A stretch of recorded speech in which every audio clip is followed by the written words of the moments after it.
yang wajib diketahui selama bulan Ramadan. Karena kita 2 pekan ke depan insyaallah, kalau Allah Subhanahu wa taala takdirkan kita masih mendapatkan Ramadan, maka seorang muslim harus mengetahui apa saja rahasia-rahasia di bulan Ramadan, tentunya untuk menambah semangat kita menghadapi bulan Ramadan. Ma'asyiral muslimin yang dimuliakan Allah Subhanahu wa taala, yang pertama, Ramadan wa syahrus siyam. Ramadan dan bulannya orang yang banyak berpuasa. Di dalam Al-Qur'anul Karim Allah Subhanahu wa taala berfirman, "Ya ayyuhalladzina amanu taqullaha haqqa ya ayyuhalladzina amanu kutiba 'alaikumus siyam kama kutiba 'alal ladzina min qablikum la'allakum tattaqun." Wahai orang-orang yang beriman, panggilan dalam Al-Qur'an itu hanya ada 2. Pertama, ya ayyuhan nas, dan yang kedua, ya ayyuhalladzina amanu. Wahai manusia dan wahai orang-orang yang beriman. Di dalam ayat ini Allah Subhanahu wa taala mengatakan ya ayyuhalladzina amanu. Apa bedanya? Kalau ya ayyuhan nas itu umumnya mencakup seluruh manusia, baik mukmin ataupun kafir. Dan biasanya panggilan yang umum ya ayyuhan nas itu sifatnya makkiyah. Maksudnya turun sebelum hijrah Nabi. Dan biasanya perintah setelahnya adalah bicara tauhid. Beda dengan ya ayyuhalladzina amanu. Wahai orang-orang yang beriman, itu umumnya madaniyah, ayat yang turun di kota Madinah. Dan biasanya perintah setelahnya bicara tentang hukum, tentang sholat, puasa, zakat, dan begitu seterusnya. Maka dalam ayat ini Allah Subhanahu wa taala mengatakan ya ayyuhalladzina amanu, wahai orang-orang yang beriman. Artinya khitab di sini khusus, tidak kepada semua orang, hanya untuk orang-orang yang sudah menerima Islam, orang-orang yang beriman. Maka siapapun yang merasa beriman hendaklah terpanggil dengan ayat ini. Ya ayyuhalladzina amanu kutiba 'alaikumus siyam. Kalimat kutiba itu artinya diwajibkan. Tetapi kalimat kutiba biasanya diwajibkan kepada perkara-perkara yang berat. Allah tidak mengatakan wujiba 'alaikum, diwajibkan kepada kalian, tetapi kutiba. Kalimat kutiba, saya ulangi, tidaklah Allah Subhanahu wa taala menggunakan kalimat ini dalam Al-Qur'an kecuali pada perkara-perkara yang sangat berat. Seperti Allah mengatakan kutiba 'alaikumul qital, diwajibkan kepada kalian perang. Tidak semua orang ingin perang dan tidak semua orang punya keberanian untuk perang. Makanya perang itu berat. Kutiba 'alaikumul qisas, diwajibkan kepada kalian qisas. Tidak semua orang ingin diqisas. Maka di sini juga Allah mengatakan kutiba 'alaikum as-siyam, diwajibkan kepada kalian puasa karena puasa itu memang berat. Kalau sholat itu hanya 5 menit, paling lama 10 menit begini. Tapi puasa itu berat, masalahnya dari terbit fajar sampai terbenam matahari, lama. Makanya terkadang ada orang yang tidak terbiasa puasa itu tersiksa dia. Makanya karena puasa ini adalah ibadah yang berat, mengandung kesabaran, makanya Allah Subhanahu wa taala menggunakan kalimat kutiba, diwajibkan kepada kalian berpuasa. Kama kutiba 'alal ladzina min qablikum, sebagaimana diwajibkan kepada umat sebelum kalian. Artinya bahwa puasa itu bukan hanya syariat Islam saja, tapi nabi-nabi sebelum Rasul sallallahu alaihi wasallam pun diperintahkan berpuasa. Tapi yang jelas bahwa kaifiyahnya berbeda. Sebagaimana sabda Nabi sallallahu alaihi wasallam, farqu ma baina siyamina wa siyami ahlil kitab akalatas sahur. Perbedaan puasa kita dengan ahli kitab Yahudi dan Nasrani dimakan sahur. Kita ada sahur, mereka tidak.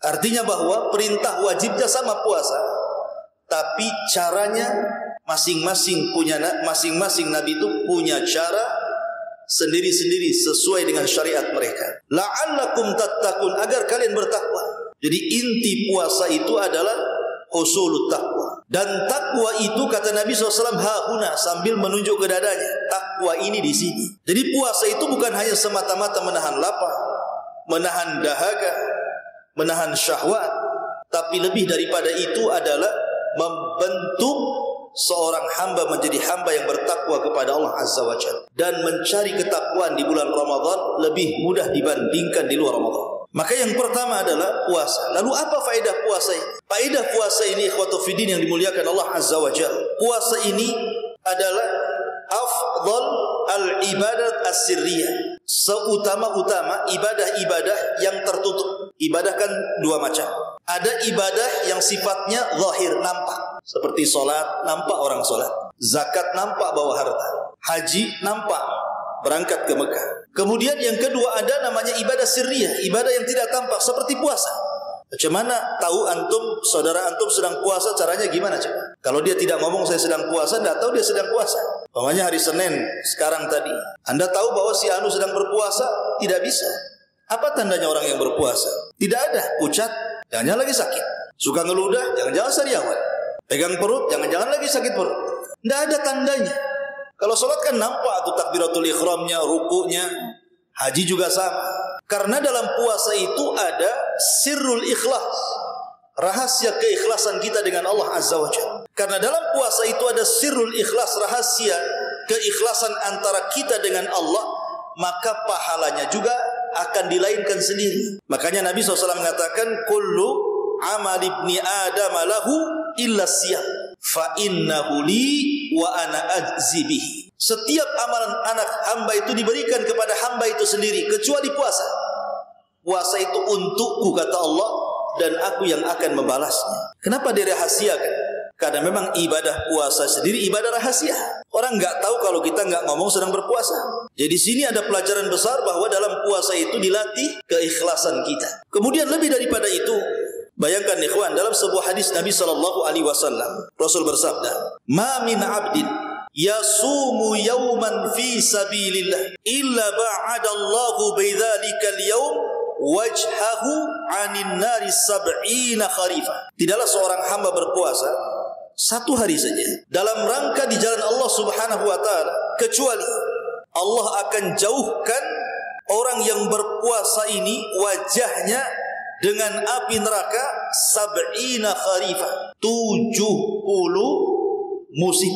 Sab'ina kharifah, 70 musim. Itu satu hari itu puasa. Maka puasa itu faedahnya menjauhkan kita dari neraka. Kalau 70 musim, ada yang mengatakan kharifah itu 70 tahun. Itu satu hari itu, kali satu bulan. Menunjukkan bahwa orang yang berpuasa itu betul-betul dijauhkan dari neraka oleh Allah Azza wa Jalla. Oleh karena itulah maka sungguh-sungguhlah dalam berpuasa, karena puasa itu menjauhkan kita dari neraka. Dan Allah mengatakan, faman zuhziha 'anil nar wa udkhilal jannah faqad faz. Siapa yang dijauhkan dari neraka otomatis dimasukkan ke surga, dan itulah kesuksesan yang nyata. Ma'asyiral muslimin yang dimuliakan Allah Azza wa Jalla.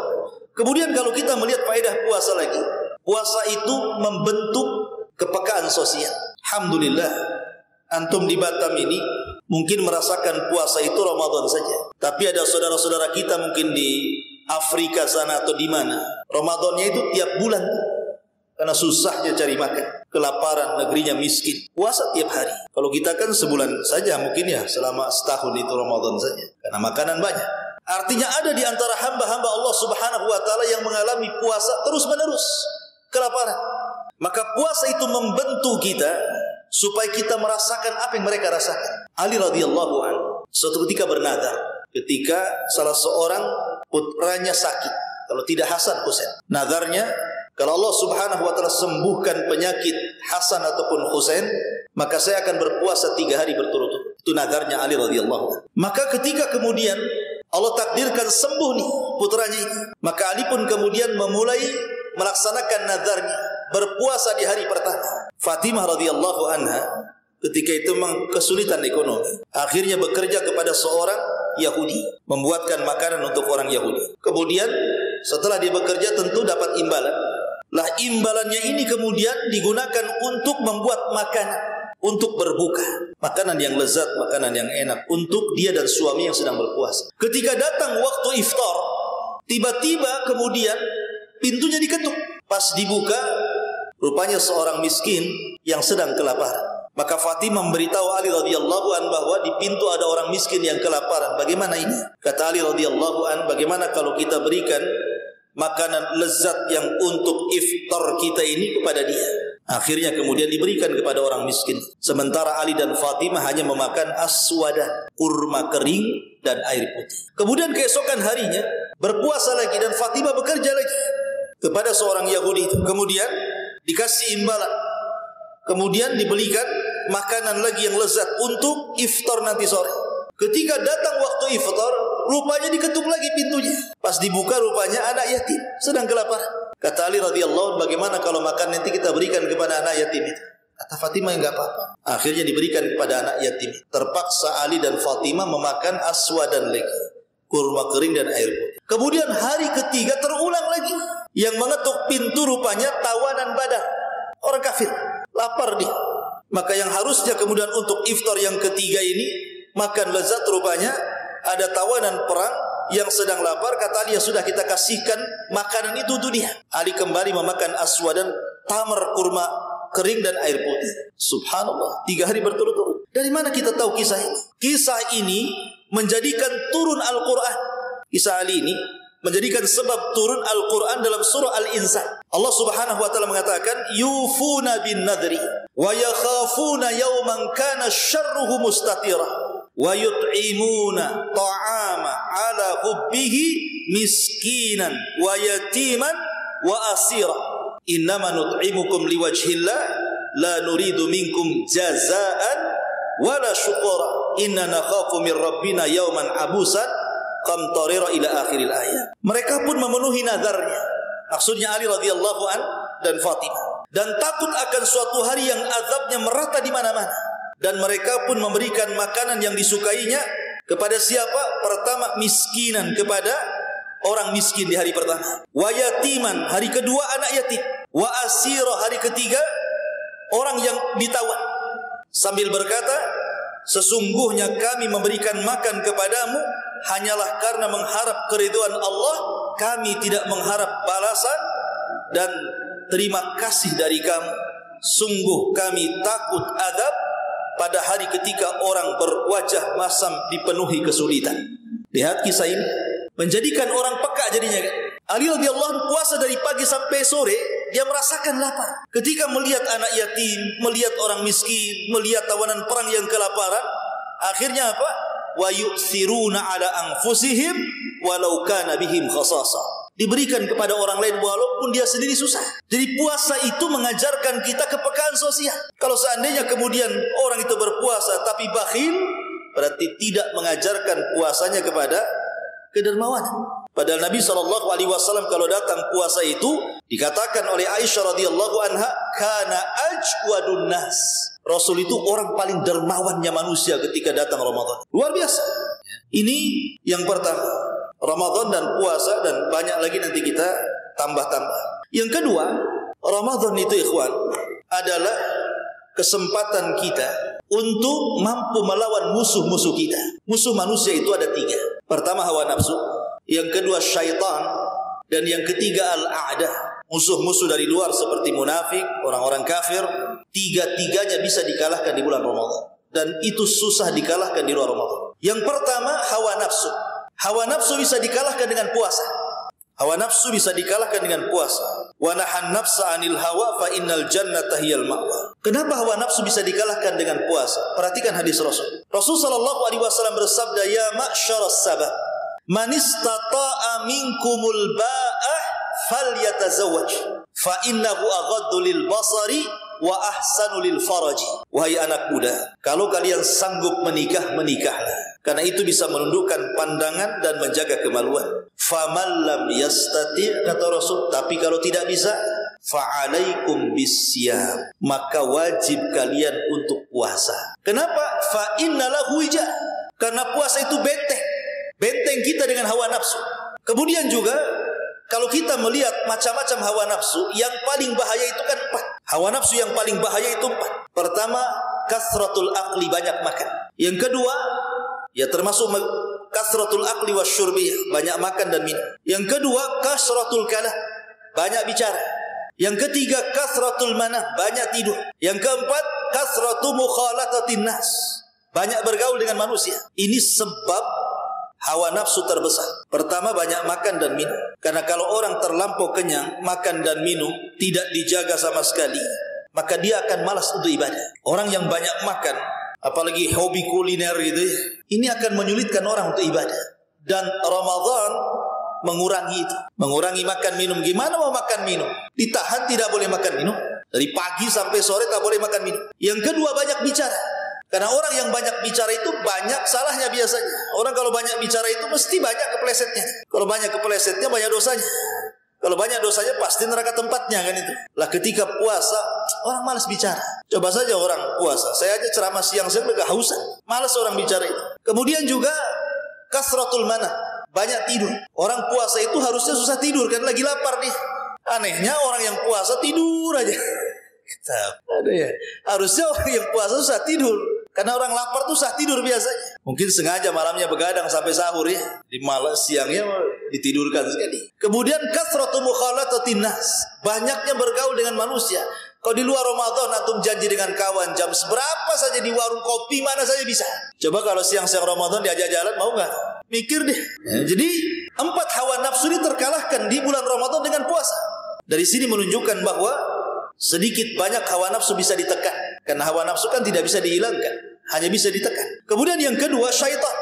Syaitan itu bisa kita lawan di bulan Ramadan. Nabi SAW bersabda, "Idza ja'akum Ramadan, futihat abwabul jannah, wa ghuliqat abwabun niran, wa suffidati syayatin." Apabila datang bulan Ramadan, pintu surga dibuka lebar-lebar, pintu neraka ditutup rapat-rapat. Setan diikat. Setan diikat. Anda kalau mau kelahi dengan orang, yang satu diikat, yang satu lepas. Takut yang mana tuh? Yang satu diikat di tiang, yang satu tadi ikat. Kita suruh ngelawan. Enak yang mana tuh mentungnya? Enak yang diikat apa yang lepas? Enak diikat lah kan? Dia harus nggak bisa apa-apa. Mau dipentungi pun nggak bisa apa-apa dia. Jadi karena setan sedang diikat, lebih mudah untuk melawan daripada dia lepas. Yang kedua, malam hari di bulan Ramadan kita ada sholat tarawih. Artinya orang yang sedang sholat tarawih itu memperbanyak baca Quran. Kemudian selepas sholat tarawih ada tadarus lagi. Dan orang yang membaca Quran itu paling tidak disukai syaitan. Makanya lihat orang yang meruqyah apa yang dibaca Quran, lari dia setannya. Makanya ketika kemudian Ramadan banyak orang yang membaca Quran di mana-mana, maka syaitan semakin jauh dari hamba-hamba Allah Subhanahu wa taala. Dari sini kita bisa melawan syaitan. Kemudian yang ketiga, melawan al-a'da, musuh-musuh dari luar, munafik, orang-orang kafir contohnya. Saya belum pernah membaca sebuah sejarah peperangan yang selalu dimenangkan Allah Subhanahu wa taala kecuali perang di bulan Ramadan. Banyak peperangan kaum muslimin itu yang banyak ditolong dan dimenangkan rata-rata terjadi di bulan Ramadan. Contoh 2 saja perang yang sangat besar yang dengan 2 perang ini menjadikan kejayaan Islam. Pertama perang Badar, yang kedua Fathu Mekah. Dua-duanya terjadi di bulan Ramadan. Sampai Allah abadikan dalam Al-Quran, "Idza jaa nasrullahi wal fath." Apabila datang pertolongan Allah di Badar dan Fathu Mekah. Badar terjadi 17 Ramadan. Fathu Mekah juga sama terjadi di bulan Ramadan. Dua-duanya Allah menangkan. Dan itu yang menentukan perang jaya dan tidaknya Islam di zaman itu. Dari sini menunjukkan bahwa kita bisa melawan banyak musuh di sini. Makanya kenapa kemudian bulan Ramadan disebut Syahrul Intisar, bulan kemenangan. Bagi yang sungguh-sungguh melawannya ya. Salahnya banyak juga kemudian di bulan Ramadan harusnya orang puasa dia pula tak puasa. Harusnya orang sholat tarawih sibuk pula main-main di luar gitu. Jadi dia rugi orang seperti itu. Ini yang kedua. Yang ketiga, bahwa Ramadan itu terkumpul semua ibadah yang disebut dengan arkanul Islam. Rukun-rukun Islam itu semua bisa dilakukan di bulan Ramadan. Syahadat paling banyak diucap di bulan Ramadan. Salat paling banyak dilakukan di bulan Ramadan. Puasa, memang Ramadan sendiri adalah bulan puasa. Zakat, sedekah paling banyak dilakukan di bulan Ramadan. Termasuk juga haji. Apa maksudnya haji di sini? Nabi SAW bersabda, "Al-umratu fi Ramadan ta'dilu hajjata ma'i." Umrah di bulan Ramadan itu pahalanya sama dengan haji bersama Rasul di Wada. Dan tidak ada umrah terbanyak kecuali Ramadan. Coba antum umrah 10 akhir Ramadan lebih banyak dibandingkan ketika haji yang berjubel di haram itu. Kenapa? Karena pahalanya sebanding dengan haji. Bukan hanya haji saja, haji bersama Nabi di Wada. Makanya kemudian para ulama mengatakan Ramadan wa jami'ul arkan. Semua rukun Islam pahalanya ada di bulan Ramadan. Rukun Islam. Di zaman Rasul ada seorang wanita menangis gara-gara tidak ikut haji bersama Rasul. Karena haji umrah Nabi SAW kan 4 kali ya. Kemudian ditutup dengan haji wada. Jadi wanita ini menangis gara-gara tidak bisa haji bersama Rasul. Tetapi wanita ini pernah umrah Ramadan bersama Rasul. Kemudian wanita ini mengatakan, "Ya Rasulullah, begini dan begitu. Saya ada halangan. Pokoknya intinya dia tidak bisa haji bersama Rasul. Sehingga dia menangis. Kata Nabi SAW, bukankah engkau pernah umrah bersamaku di bulan Ramadan? Kata wanita ini, ya. Dari sinilah sebab Rasul mengatakan al-umratu fi Ramadan ta'dilu hajjata ma'i. Umrah di bulan Ramadan sebanding dengan haji bersamaku. Luar biasa. Ma'asyiral muslimin yang dimuliakan Allah Azza wa Jalla. Kemudian yang keempat. Yang keempat aja lah. Biar banyak. Yang keempat, Ramadan dengan mustajabu doa. Dengan mudahnya dikabulkan doa. Perhatikan ikhwatu fiddin muliakan Allah Azza wa Jalla, ayat Al-Baqarah ayat 187. Wa idza sa'alaka ibadi anni fa inni qarib. Ujibu da'watad da'i idza da'an falyastajibu li wal yu'minu bi la'allahum yarshudun. Dan apabila hamba-hambaku bertanya kepada wahai Muhammad tentang aku, maka sesungguhnya aku dekat. Aku kabulkan permohonan orang yang berdoa apabila dia berdoa kepadaku. Maka hendaklah mereka memenuhi perintahku dan beriman kepadaku agar mereka mendapatkan petunjuk. Ayat ini jawaban dari pertanyaan seorang sahabat kepada Rasul. Sahabat ini mengatakan, ya Rasulullah, Arabbuna qaribun am ba'id? Rasul, Rabb kita ini jauh apa dekat sih sebenarnya? Rabb kita ini jauh apa dekat? Idza kana qarib fanunaji, wa idza kana ba'id fanunadi. Kalau memang Rabb kita dekat, maka kita tinggal bisik-bisik saja. Tapi kalau Rabb kita jauh, kita tinggal memanggilnya. Jadi yang benar mana? Kita ini berdoa bisik-bisik, ataukah kita panggil dengan keras-keras? Maka turun ayat ini. Wa idza sa'alaka ibadi anni fa inni qarib. Muhammad, kalau ada hamba-hambaku bertanya soal diriku, katakan aku dekat. Aku tidak jauh. Enggak perlu teriak-teriak doa itu. Aku ini dekat. Akulah yang mengabulkan setiap orang yang berdoa kepadaku. Perhatikan posisi Al-Baqarah 187 ini. Posisi surah Al-Baqarah 187 ini terapit di antara ayat puasa. Sebelum ayat 187 ini bicara tentang puasa. Setelahnya bicara tentang puasa. Dan dia berada di tengah-tengah. Coba perhatikan kalau antum buka mushaf. 184. Ya ayyuhalladzina amanu kutiba alaikumus syiyam kama kutiba alal ladzina min qablikum la'allakum tattaqun sampai 186. Syahrul Ramadan alladzi unzila fihil Qur'an. Baru setelah 187-nya wa idza sa'alaka ibadi tadi. Apabila hambaku bertanya soal aku, katakan aku dekat. 188-nya uhillat lakum lailatas siyam ar-rafathu ila nisaikum. Dihalalkan kepada kalian malam bagi orang yang berpuasa boleh melakukan hubungan suami istri. Artinya ayat tentang kedekatan Allah itu diapit dengan ayat-ayat Ramadan, baik sebelum atau sesudahnya. Apa faedahnya? Menunjukkan bahwa kedekatan Allah di bulan Ramadan lebih dekat dengan hambanya dibandingkan di luar Ramadan. Dan pengabulan doa Allah Subhanahu wa ta'ala kepada hamba-hambanya di bulan Ramadan lebih mustajab dibandingkan di luar Ramadan. Karena Ramadan bulan suci. Makanya kenapa Ramadan itu bulan doa, terutama di 3 waktu kata para ulama. Memang Ramadan itu mau siang mau malam itu ibadah. Siangnya kita puasa, mustajab doa. Malamnya qiyamul lail, qiraatul Quran, mustajab doa. Tetapi kata para ulama, ada 3 waktu penting di bulan Ramadan, jangan pernah ditinggalkan untuk doa. Pertama, Rasul mengatakan lis-shaimi da'watun la turad. Bagi orang yang berpuasa ada tempat doa yang tidak mungkin dibantah Allah. Kapan itu? Inda fitrihi, menjelang berbuka. 5 menit, 10 menit menjelang berbuka, itu waktu mustajab itu. Dan Nabi SAW bersabda, lillahi utaqa'u minan nar fi kulli lailatin min Ramadan. Allah Subhanahu wa ta'ala setiap malam di bulan Ramadan itu memerdekakan hamba-hambanya dari api neraka. Dan itu dimulai saat berbuka. Kapan Allah membebaskan hamba-hambanya dari api neraka di malam hari? Itu dimulai saat berbuka. Dari situlah para ulama menasihati kita, kalau anda hendak berdoa menjelang berbuka, itu doa yang paling baik, mintalah itkun minan nar. Minta supaya kita dibebaskan dari neraka. Ya Allah, bebaskan saya dari neraka. Ya Allah, bebaskan istri saya dari neraka. Ya Allah, bebaskan orang tua saya dari neraka. Ya Allah, bebaskan anak saya, semua yang saya cintai dari neraka. Itu doa terbaik ketika menjelang berbuka. Karena itu waktu Allah membebaskan kita dari api neraka. Coba bayangkan, kalau seandainya Allah takdirkan di antara kita yang dibebaskan dari api neraka, maka selamanya dia tidak mungkin masuk neraka, karena sudah dicatat. Yang kedua, sepertiga malam. Nabi SAW mengatakan, yanzilu rabbuna ila sama'i dunya fi kulli thuluthil lailil akhir wa dhalika kulla lailatin. Faqala Allah azza wa jal, man yad'uni fa astajiba lah, wa man yas'aluni fa u'tiyah, wa man yastaghfiruni fa aghfiralah. Allah itu turun pada sepertiga malam akhir, dan itu setiap malam. Kemudian Allah berfirman, siapa yang berdoa ku kabulkan, siapa yang meminta ku beri permintaannya, siapa yang minta ampun pasti ku ampuni dosa-dosanya. Dan orang yang berpuasa di bulan Ramadan, saya yakin pasti setiap sepertiga malam bangun. Tidak mungkin tidak bangun. Kalau nggak bangun nggak sahur lah. Karena sahur itu waktunya di sepertiga malam, mulai jam 2 sampai subuh gitu kan. Itu kan sepertiga malam.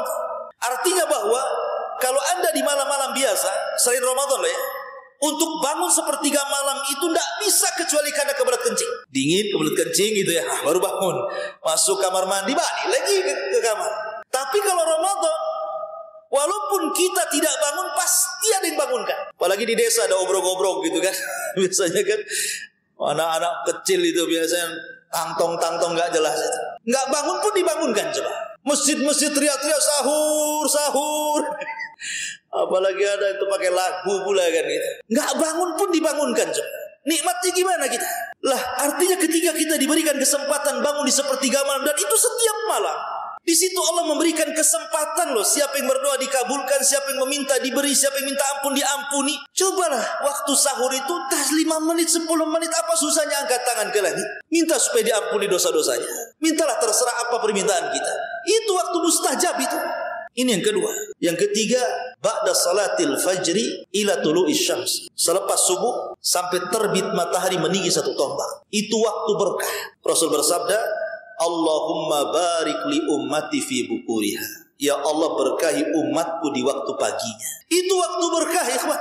Makanya kata para ulama, siapa yang tidur setelah subuh sampai lewat terbit matahari, tidak akan diberkahi hartanya, tidak akan diberkahi keluarganya, tidak akan diberkahi kehidupannya. Padahal berkah itu yang kita cari selama hidup. Makanya banyak lafaz-lafaz berkah yang sering kita ucapkan ketika kita mengucapkan salam, Assalamualaikum warahmatullahi wabarakatuh. Wabarakatuh itu berkah artinya. Kalau Anda biasa kunut subuh umpamanya atau kunut witir, wabarik lana fima a'tait. Ya Allah, berkahi atas apa yang kau berikan kepada kami.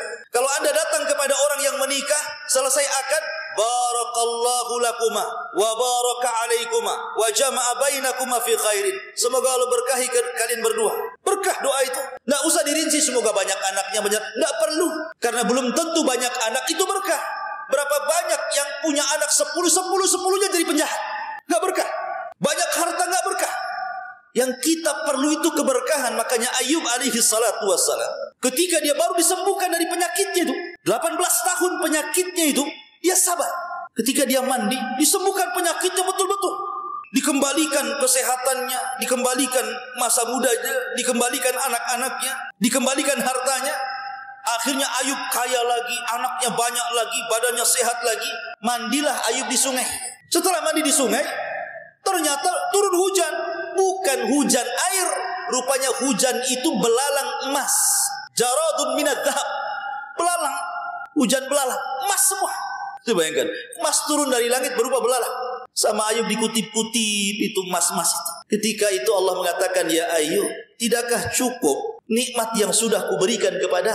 Sudah kukembalikan lagi kesehatanmu, sudah kukembalikan hartamu, anak-anakmu, kebunmu, pembantumu. Masih kurang cukup kamu Ayub? Lihat jawab Ayub. Bala ya Rabb, walakin la ghina li am barakatik. Ini jawaban Ayub. Bala ya Rabb, walakin la ghina am barakatik. Iya wahai Rabb, cukup, tetapi aku tidak pernah cukup dengan berkahmu. Jadi sodaqah Ayub, benar kata Ayub. Kita ini mencari berkah di dunia ini. Apa yang antum cari? Berkah. Maka Abdurrahman bin Auf radhiyallahu an ketika dipersaudarakan dengan Sa'd bin Rabi, kemudian hendak dibagi rumahnya, dibagi kebunnya, istri-istrinya mau dibagi. Tapi Abdurrahman mengatakan, barakallahu fi ahlika wa malik, dullani ala suq. Semoga Allah berkahi dirimu, keluargamu, hartamu, saya tidak perlu. tunjukkan aku ke pasar. Ketika kita mendoakan orang lain dengan berkah, maknanya doa itu kembali kepada orang yang berdoa. Maka Abdurrahman pun masuk pasar, selang beberapa waktu sukses dia dagangnya. Akhirnya menjadi orang yang paling kaya di kota Madinah dan yang paling berkah hartanya. Maka berkah itu sesuatu yang kita cari. Lah di bulan Ramadan ada waktu berkah. Maka jangan pernah tidur selepas subuh sampai terbit matahari. Bahkan kalau kita biasakan di bulan Ramadan, sabda Nabi SAW, barang siapa yang salat subuh berjamaah kemudian tidak beranjak dari tempatnya, dia berzikir, dia baca Quran sampai terbit matahari, biarkan meninggi satu tombak, lakukan salat syuruk 2 rakaat, kata Rasul, pahalanya kahajjati wal umrati taman-taman, persis seperti haji dan umrah sempurna, luar biasa. Maka Ramadan adalah syahrul doa, perbanyak doa. Kemudian yang nomor 5, masyarul muslimin yang dimuliakan Allah Azza wa Jalla, Ramadan bukan hanya itu saja, bukan hanya syahrul doa, tapi Ramadan juga ikhwatu fiddin mengingatkan kita kepada hari akhir. Ketika antum dikumpulkan di padang mahsyar, tidak ada makan, tidak ada minum. Di padang mahsyar itu tidak ada makanan, tidak ada minuman, lapar dan haus. Matahari di atas kepala, 1 mil, keringat bercucuran. Maka ketika kita berpuasa di bulan Ramadan, kita diingatkan kepada hari itu, hari di mana kita tidak akan makan dan minum. Maka ketika orang berpuasa itu harusnya diingatkan dengan hari itu. Makanya kenapa Ramadan itu disebut syahrut taghyir, bulan mudah orang itu merubah diri. Karena hidayah itu paling banyak di bulan Ramadan. Syahrul Ramadan alladzi unzila fihi al-Qur'an hudan linnas wa bayyinatin minal huda wal furqan. Syahrul Ramadan alladzi unzila fihi al-Qur'an. Bulan Ramadan itu bulan diturunkan Al-Qur'an, hudan sebagai petunjuk, dan petunjuk yang paling banyak diberikan Allah, dan yang menerima petunjuk di bulan Ramadan jauh lebih besar dibandingkan di bulan yang lain. Orang yang masuk Islam itu banyak di bulan Ramadan. Orang yang bertobat itu banyak di bulan Ramadan. Sampai-sampai artis saja tidak pakai jilbab di bulan Ramadan. Kenapa? Menghormati Ramadan. Walaupun habis Ramadan dicabut lagi kadang-kadang. Ya ikhwan, ada orang yang berubah itu walaupun hanya karena malu menghormati Ramadan, tapi kan dia berubah dia. Coba kalau seandainya perubahan itu diteruskan sampai di luar Ramadan, dapat hidayah terus dia. Ya wajar ikhwan. Kenapa kemudian manusia itu mudah berubah di bulan Ramadan? Jangan lagi manusia, alam semesta lo bisa berubah di bulan Ramadan. Alam semesta ini semua berubah di bulan Ramadan. Pintu langit terbuka semuanya. Pintu surga terbuka semuanya. Pintu neraka tertutup semuanya. Setan-setan diborgol. Ini terjadi perubahan luar biasa. Alam semesta, saat surganya, saat nerakanya, saat setannya lo berubah. Gimana kita tidak berubah? Oh, alam semesta saja bisa berubah, masa kita tidak bisa berubah? Makanya Ramadan itu syahrut taghyir. Karena kita diingatkan dengan padang mahsyar. Harus punya rasa takut. Sebelum kita betul-betul kelaparan di akhirat kan gitu. Maka buatlah perubahan di bulan Ramadan. Karena hidayah di bulan Ramadan itu lebih mudah. Dan itu kita saksikan ikhwan. Coba perhatikan. Salat yang paling banyak dilakukan selama setahun di bulan apa? Di bulan Ramadan. Sampai ada masjid ini walaupun lantai 2 tidak muat. Sampai keluar sampai pakai terpal lagi. Saking banyaknya. Belum lagi budaya orang baca Quran sama di zaman Rasul. Di zaman Rasul, jangan lagi di luar Ramadan. Jangan lagi di bulan Ramadan. Di luar Ramadan saja, di rumah-rumah kaum muslim itu keluar suara Al-Quran persis seperti suara tawon. Sampai Nabi SAW pernah keluar di luar Ramadan. Nabi mendengar bacaan Quran keluar dari rumah-rumah para sahabat. Tapi Rasul tertarik dengan satu rumah karena suaranya indah. Nabi SAW berdiri di rumah itu lama sekali. Dia dengarkan bacaan Sahibul Bait. Rupanya di dalam rumah itu adalah Abu Musa al-Ash'ari radhiyallahu. Indah sekali bacaan. Rasul sampai tajuk. Sampai tidak terasa berdiri lama di malam itu sampai hampir mendekati subuh. Kemudian Nabi SAW setelah itu pulang sholat subuh. Setelah sholat subuh dia panggil Abu Musa al-Ash'ari dan mengatakan, "Ya Abu Musa, semalam aku berdiri di samping rumahmu. Sementara kau melantunkan Al-Quran demi Allah, la sautuka kamizmar min mazamiri ahli Daud. Suaramu indah seperti Daud kalau melanggamkan Zabur." Kata Abu Musa, "Ya Rasulullah, kalau aku tahu kau ada di samping rumahku, ku indahkan lagi bacaan." Saya nggak tahu aja saya. Tapi lihat tuh rumah-rumah para sahabat keluar Al-Quran, apalagi di bulan Ramadan. Tapi sayang di zaman sekarang ini sudah enggak, paling di masjid-masjid saja. Kalau antum masuk perumahan itu yang keluar suara apa coba? TV dikeras-kerasin, dangdut macam-macam di situ. Nggak ada lagi suara Quran. Tapi di masjid-masjid alhamdulillah masih ada gitu kan di bulan Ramadan itu. Ada yang sampai jam 2, nggak peduli tetangga terganggu atau enggak, pokoknya ngaji saja. Setelah dilihat di masjid rupanya kaset. Ma'asyiral muslimin yang dimuliakan, intinya bahwa masih ada orang yang baca Quran itu paling banyak di bulan Ramadan. Di Ramadan itu jarang. Bahkan orang yang tidak baca Quran saja dia bisa mendengar Quran dibaca. Sedekah paling banyak dilakukan di bulan Ramadan. Banyak orang kalau sore-sore datang ke masjid bawa iftar. Luar biasa. Karena Rasul mengatakan man fattara saim, barang siapa yang beri makan orang yang berpuasa, kana lahu ajru saim, maka dia dapat pahala orang yang berpuasa. Berbondong-bondong orang yang datang ngantar iftar ke masjid sampai dijadwal kalau di perumahan itu. Coba kalau di luar Ramadan, ikir dia bawa makanan ke masjid. Kenapa? Karena lihat pahala yang luar biasa. Hidayah ada di situ. Maka Ramadan kesempatan syahrul taghyir, merubah akhlak. Ya. Makanya Ramadan itu madrasah penggemblengan kita ketika di luar Ramadan minimalnya adalah bekas-bekas Ramadan. Kemudian yang nomor berapa Pak Rasul? Nomor 6. Nomor 6. Hah? Nomor 7. Nomor 6 saja lah. Baik. Nomor 6. Ramadan ini ikhwatu fiddin yang dimuliakan Allah Subhanahu wa taala adalah pelajaran besar nih namanya Ramadan wal khawatim. Ramadan itu ada pelajaran besar tentang pentingnya memperhatikan akhir dari kehidupan kita. Karena orang itu bukan dilihat di awal, bukan dilihat di tengah, tapi dilihat di akhir. Al-a'mal bi khawatimiha. Amal itu ditentukan akhirnya. Makanya ada istilah husnul khotimah atau su'ul khotimah. Coba kita perhatikan Ramadan. Ramadan ini kalau kita bagi 3, pakai kaidah taslis bagi 3. 10 awal, 10 tengah, 10 akhir. Mana yang lebih afdal? 10 akhir. Yang paling afdal dari Ramadan itu 10 akhir. Kenapa? Karena di 10 akhir ada Lailatul Qadar. Yang tidak ada di 10 awal, 10 tengah. Dan Rasul mengatakan iltamisu Lailatul Qadri fi ashril awakhir min Ramadan. Carilah Lailatul Qadar di 10 akhir Ramadan. Tepatnya di tanggal-tanggal ganjil. 21, 23, 25, 27, 29. Baik, kita urut dari hari dulu. Hari ini satu hari 24 jam itu. Kalau kita urut dari terbit matahari, sepertiganya dari pagi sampai zuhur, sepertiga tengah dari zuhur sampai isya, sepertiga akhirnya dari isya sampai ke subuh. Mana yang lebih afdal? Dari isya sampai ke subuh. Kenapa? Karena di situ ada sepertiga malam. Allah turun ke langit dunia. Kita masuk ke minggu. Bumi diciptakan hari Ahad dan diakhiri hari Jumat. Kita bagi 3. Minggu atau Ahad, Senin. Ini sepertiga pertama. Kemudian Selasa, Rabu, ya kan? Kamis, Jumat. Berarti yang akhirnya di Kamis dan Jumat kan?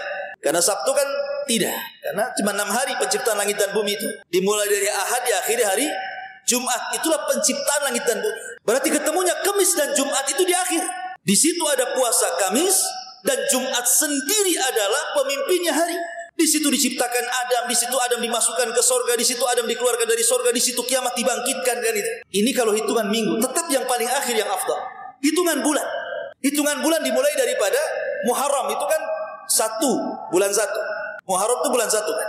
Kalau kita hitungan bulan dibagi 4, dibagi 3 jadi 4 bulan, 4 bulan, 4 bulan. Maka ketemunya kalau 4 bulan pertama Ashhurul Hurum cuma dapat 1. Bulan Muharram itu Ashhurul Hurum. Kemudian 4 bulan tengah juga sama Ashhurul Hurumnya cuma dapat 1, Rajab. Tapi 4 bulan terakhir Ashhurul Hurumnya 2 plus dengan Ramadan. Dimulai daripada Ramadan, Syawal, Dzulqa'dah, Dzulhijjah. Karena nanti ketemu Muharram lagi. Berarti 4 akhir dari bulan dibagi 3 itu ketemunya Ramadan, Syawal, Dzulqa'dah, Dzulhijjah. Bayangkan, pertama Ramadan, bulan suci. Kemudian Dzulqa'dah, bulan suci. Kemudian Dzulhijjah, bulan suci. Menunjukkan bahwa kalau cerita tahun pun yang akhir yang baik. Atau umur antum. Umur kita nih. Ada namanya umur dari bayi sampai 15 tahun. Itu mulai, ini yang pertama. Karena baliknya orang 15 tahun ke laki-laki. Kemudian dari 15 tahun ke 40. Kemudian dari 40 ke 70. Mana umur yang paling baik? 40 ke atas itu umur yang paling baik. Karena itu yang menentukan husnul khotimah atau su'ul khotimah. Maka Ramadan juga sama. Ada 10 awal, 10 tengah, 10 akhir. Maka 10 akhir itu menjadikan kita ambil faedah tentang pentingnya al-a'mal bi khawatimiha. Amal itu ditentukan akhirnya. Amal itu ditentukan akhirnya. Tapi kenyataannya terjadi gimana? Justru orang-orang di zaman sekarang Ramadan itu ditentukan awalnya. Wah, penuh kalau awal itu. Sandal pun sampai tumpuk-tumpuk tuh. Nah, mulai 10 tengah, mulai itu terpalnya digulung di luar, mulai masuk. 10 akhir Ramadan pindah pula ke mall. Nggak ada lagi di masjid. Tinggal berapa sop saja orang pilihan. Harusnya kan terbalik. Hari pertama biasalah. Hari kedua makin ramai. Hari ketiga harusnya ramai sekali kan begitu ya. Udah 10 akhir Ramadan tuh harusnya masjid-masjid manapun harus ramai harusnya. Karena bagaimanapun amal itu ditentukan akhirnya. Harusnya di sini ada pelajaran bahwa ketika 10 akhir adalah terbaik daripada 10 awal dan tengah, maka di sini ada kaidah ar-Ramadan wal khawatim. Ada pelajaran bahwa ingat sesuatu yang akhir itu sebagai penentu. Maka Anda yang usianya sudah 40 tahun, hati-hati. Anda itu sedang menentukan nasib antum di dunia. Kalau di usia 40 tahun belum sadar juga, naudzubillah, susah untuk diberikan taufik. Tapi kalau seandainya umur segitu sudah diberikan taufik, dapat hidayah, mudah-mudahan Allah Subhanahu wa taala terus menuntun sampai husnul khatimah. Ma'asyiral muslimin yang dimuliakan Allah Azza wa Jalla, ini yang ke-6, yang ke-7. Ramadan wa syahrul Quran. Ramadan itu adalah bulan Al-Quran. Tadi saya katakan, Allah Subhanahu wa taala mengatakan syahrul Ramadan unzila fihil Quran. Bulan Ramadan itu bulan diturunkan Al-Quran. Subhanallah. Orang membaca Quran itu satu huruf saja dapat 10 kebaikan. Satu huruf. Sementara di bulan Ramadan itu para ulama dulu sampai menghatamkan siangnya sekali, malamnya sekali. Berarti kalau 30 hari berarti sampai 60 kali itu dihatam Quran. Seperti Imam Syafi'i contohnya, atau Imam Bukhari, atau imam yang lain. Dan budaya membaca Quran juga alhamdulillah masih ada. Di bulan Ramadan itu ramai orang baca Quran. Tetapi ya ada yang baca Quran setengah-setengah gitu kan. Ya yang penting baca gitu kan. Ada yang betul-betul ngejar target, memang harus hatam gitu ya. Makanya Imam Malik itu kalau datang bulan Ramadan dia tidak pernah mentahdits. Artinya membuka majelis hadis tidak. Dia tutup majelisnya, dia ke Quran. Dia baca Quran saja. Kalaupun ada sebagian ulama yang membuka daras, membuka pelajaran, maka yang dibuka tafsir Quran. Karena memang Ramadan itu bulannya Al-Quran. Syahrul Ramadan alladzi unzila fihi Al-Quran. Dan Al-Quran itu mengangkat segalanya. Al-Quran itu mengangkat segalanya. Innallaha yarfa'u bihadzal kitaba aqwaman, kata Rasul. Dengan Al-Quran itu terangkat beberapa kaum. Bagaimana tidak, ikhwan? Ketika Al-Quran dibawa oleh Jibril, maka Jibril menjadi pemimpin para malaikat. Ketika Jibril menurunkan Al-Quran kepada Nabi SAW, maka Nabi SAW menjadi pemimpin para nabi. Ketika Al-Quran turun di malam Lailatul Qadar, maka malam itu menjadi pemimpin seluruh malam dalam setahun. Ketika Quran turun di bulan Ramadan, maka Ramadan menjadi sayyidus syuhur, pemimpinnya bulan-bulan dalam 12 bulan. Semua terangkat. Jibril terangkat, Rasul terangkat, malam terangkat, bulan terangkat. Luar biasa Quran ini. Coba Anda bisa bayangkan kalau seandainya gara-gara Al-Quran Jibril menjadi pemimpin para malaikat, Rasul menjadi pemimpin para nabi dan Rasul, Lailatul Qadar menjadi malam terbaik, bulan Ramadan menjadi bulan terbaik, kemudian Quran masuk di dada-dada antum semuanya. Jadi apa nantinya? Kata Nabi SAW, khairukum man ta'allamal Qur'ana wa 'allamahu. Maka sebaik-baik kalian adalah orang yang belajar Al-Quran dan mengajarkan Al-Quran. Orang itu akan terlahir menjadi baik. Makanya di zaman Nabi SAW kalau Rasul mengutus Sariyah. Sariyah itu pasukan yang tidak dipimpin Nabi. Maka yang pertama kali dites oleh Rasul itu bukan ketangkasan perang. Bukan kamu bisa manah enggak? Kamu bisa berkuda enggak? Kamu bisa menombak enggak? Kau sudah bunuh berapa orang? Kau sudah perang berapa kali? Tidak. Seleksi untuk menjadi pemimpin perang bukan dari ketangkasan perang. Yang pertama kali ditanya Nabi SAW, kam hafidtum min kitabillah. Berapa banyak Al-Quran yang kau hafal? Itu pertanyaan Nabi. Maka pasukan mengatakan, ana hafidtu surat kada wa kada. Saya hafal surat ini dan itu, wahai Rasul. Yang lain mengatakan, saya hafal surat ini. Maka Nabi SAW ketika ada sahabat yang paling banyak hafalannya di antara pasukan, apa kata Rasul? Idzan anta imamuhum. Kalau begitu engkau yang pantas memimpin mereka. Jadi barometer di zaman Rasul menjadi pemimpin perang itu bukan karena lihainya dalam siasat dan strategi perang. Tapi yang pertama ditentukan berapa banyak hafalanmu Al-Quran itu. Kenapa? Karena kemenangan itu ada di Quran. Kemenangan itu ada di Quran. Maka di zaman Rasul ada sahabat yang paling banyak hafalan Qurannya kemudian dijadikan pemimpin. Peranglah orang ini. Ketika perang namanya pemimpin perang karena dia juga banyak hafalan Qurannya, juga pemimpin sholat. Masalahnya ketika sholat yang dibaca si kulhu lagi. Rekat pertama kulhu, rekat kedua kulhu. Rekat pertama kulhu lagi, rekat kedua kulhu lagi. Jadi sahabat ini heran, orang ini paling banyak hafalannya. Kenapa itu terus yang dibaca? Akhirnya protes. Tapi kata pemimpin mereka, kalau kau tidak suka dengan aku menjadi imam gara-gara membaca kulhu Allah terus, Silakan ambil imam di antara kalian. Tapi mereka tidak mau melanggar perintah Rasul. Karena bagaimanapun yang memimpin perang dia pula yang memimpin sholat masalahnya. Akhirnya selepas pulang lapor kepada Rasul, ya Rasul, pemimpin kami ini aneh, sholatnya asikulu terus gitu kan. Akhirnya dipanggil dan mengatakan, apa yang mencegahmu untuk membaca surat yang lain wahai fulan? Maka orang ini mengatakan, karena saya fa inni uhibbuha ya Rasulullah. Karena saya suka dengan surat itu. Sama dengan kita suka juga. Ya. Kenapa? Kata Rasul, karena dalam surat itu terdapat nama-nama Allah yang agung. Qul huwallahu ahad, hus-samad. Ya kan? Allah, itu kan nama-nama Allah yang agung. Maka Rasul mengatakan, hubbuka iyyaha adkhalakal jannah. Kecintaanmu kepada surat ini insya Allah menyebabkan kamu masuk surga, kata Rasul. Bahwa Nabi memilih seseorang itu karena Quran. Makanya ketika Amir Mekah datang kepada Umar bin Khattab radhiyallahu anhu di masa beliau menjadi Amirul Mukminin, Umar kaget bagaimana Mekah bisa ditinggal dan menghadap ke Madinah. Sehingga Umar mengatakan, kau tinggal Mekah, siapa yang menggantikan kamu di sana? Kata Amir Mekah ini mengatakan, Abdurrahman ibn Abza wahai Amirul Mukminin. Tenang, ada wakilku namanya Abdurrahman bin Abza, dia yang mewakiliku untuk memerintah kota Mekah. Umar tidak tahu siapa Abdurrahman bin Abza, wakil gubernur tidak tahu Umar. Kata Umar, siapa Abdurrahman ibn Abza itu? Maka Amir Mekah mengatakan, dulu dia mantan budak wahai Amirul Mukminin, kemudian ku merdekakan, akhirnya ku jadikan dia wakilku. Kata Umar, apa tidak ada orang merdeka? Kenapa mesti mantan budak? Maka dia mengatakan, ya Amirul Mukminin, fa innahu alimun bi kitabillah. Jangan salah Umar, orang itu Ibnu Abza, Abdurrahman ibn Abza itu alim pakarnya Quran. Maka Umar langsung mengatakan, sadaqallah, sadaqa Rasulullah alladzina qala innallaha yarfa'u bihadzal kitab aqwam. Sungguh benar ucapan Rasul yang mengatakan sungguh Allah mengangkat derajat seseorang karena Al-Quran. Quran itu mengangkat derajat. Tapi di zaman sekarang tidak. Zaman sekarang ini para penghafal Quran itu sudah tidak dimuliakan. Contoh ringan yang sering saya contohkan kepada antum. Kalau antum punya anak perempuan, dilamar 2 orang, satu hafidul Quran tapi miskin, satu dokter, gaji 1 miliar. Kira-kira milih mana? Milih dokter lah, gaji 1 miliar. Ini yang hafal Quran nanti aja lah kalau ada adiknya lagi. Kalau ada adiknya lagi. Enggak lagi. Dokter kalau sekali ngasih saran gitu ya, konsultasi, bayar mahal. Sebentar aja dia. Oh penyakitmu ini, obat ini. 5 menit, 50 ribu. Belum resepnya. Hanya ngasih resep, belum obatnya. Antum WA saya, Ustaz, tanya apa hukum puasa? Puasa Ramadan dia wajib. Tak ada ngirim pulsa pun tak ada. Kacau.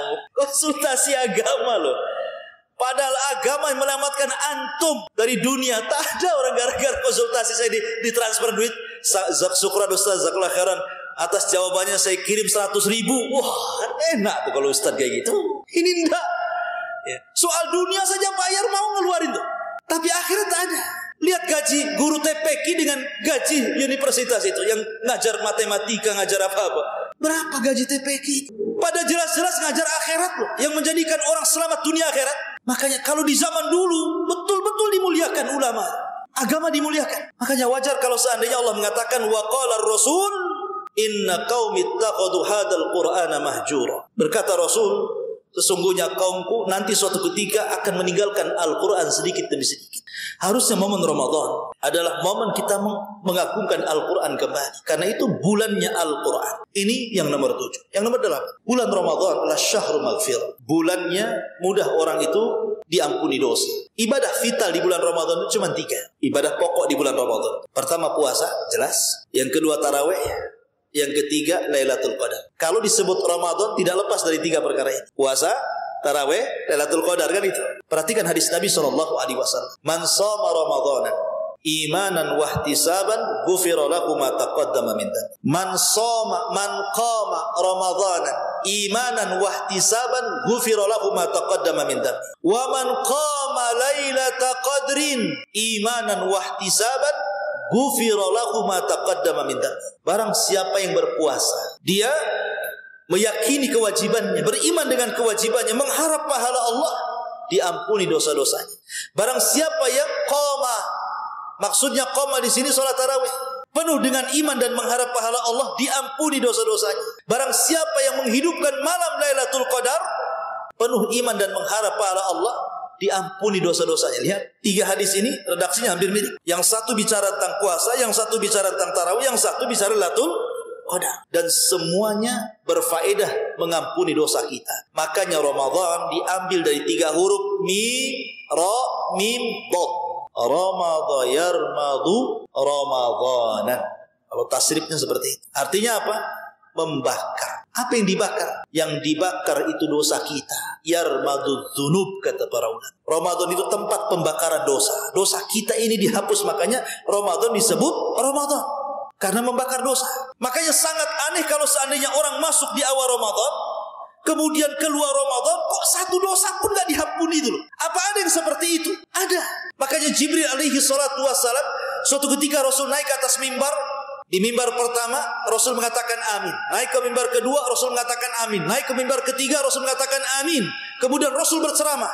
Kemudian selesai ceramah, sahabat datang, ya Rasul, alama amanta. Rasul, kok ini amin-amin tadi di awal itu, apa yang kau doakan? Kata Nabi SAW, ataniya Jibril. Oh, Jibril tadi datang. Dia memohon untuk diaminkan 3 doa. Salah satunya, ragima anfu rajulin, summa ragima anfu rajulin, summa ragima anfu rajulin, adraka Ramadan, falam yughfar min dhunubi. Celaka dan binasa, celaka dan binasa, celaka dan binasa. Orang masuk Ramadan keluar satu dosa pun gak ada yang diampuni. Maka Rasul mengatakan fakultu amin, ku aminkan kecelakaannya. Maka rugi kalau orang masuk Ramadan kok sebelum Ramadan, masuk Ramadan, setelah Ramadan kok sama saja. Gak ada pengaruhnya Ramadan itu. Kan banyak di masyarakat orang yang gak, kayaknya biasa saja, gak puasa itu kayak gak beban dosa gitu kan. Saya itu pernah melihat tukang bangunan tuh biasa aja makan minum gak jelas. Jadi kalau memang Ramadan tidak ada pengaruh sama sekali, rugi dia. Sudah nunggu setahun gitu ya, sudah sampai setahun yang ditunggu gak ada pengaruh. Ramadan itu tempat kita diampuni dosa. Harusnya puasa kita menjadikan dosa kita terhapus, sholat malam kita menjadikan dosa kita terhapus. Malam Lailatul Qadar juga sama. Ini yang nomor 8. Yang nomor 9, Ramadan itu tempat ajang kita untuk meraup pahala sebanyak-banyaknya. Karena tempat mudha'afatul ajr. Pahala-pahala kita itu mudah diganda-gandakan di bulan Ramadan. Pahala kita selama Ramadan itu hampir semua ibadah diganda-gandakan pahalanya. Maka kalau seandainya momen Ramadan tidak digunakan sebaik mungkin untuk beribadah, rugi dia, rugi. Karena ini tempatnya orang itu menggandakan pahala.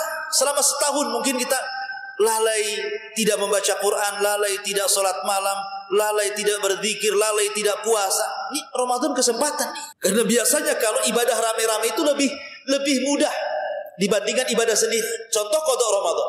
Antum punya utang Ramadan nih, mau bayar itu sulit kayaknya. Jatuh-jatuhnya bulan Sya'ban, setahun. Itu kalau ingat.